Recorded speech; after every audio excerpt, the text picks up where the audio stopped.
Ayan mga idol, so ngayon naman mga idol ay tuturo ko sa inyo kung ano yung butas ng alimango. Yan mga idol oh. Ito yung butas ng alimango. Mayroon pa siyang ginapangan o yung yapak na kaya mga paa. Ayan oh. May matulis papunta dun. So ibig sabihin nandun yung alimango. So gamit natin tong kawit. So dudukutin natin mga idol. So let's go.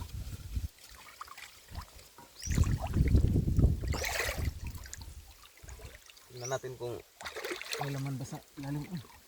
Ano maman ini? Abi.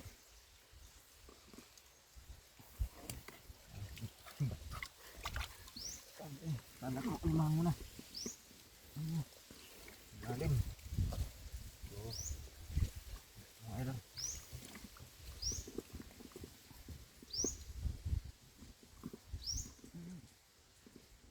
Malalim yung pinagmunggaan. Nandun sa kabila. Dito mga idol.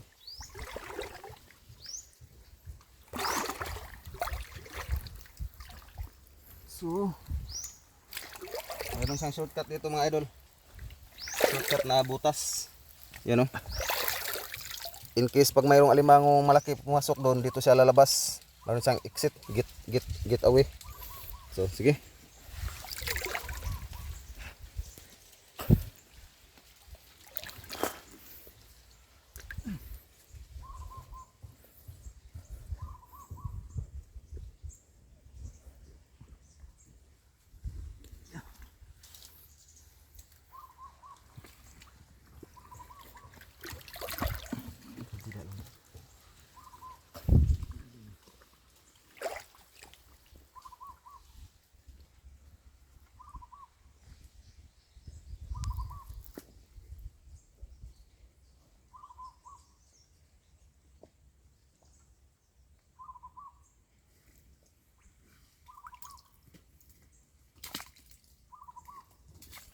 Pag nasa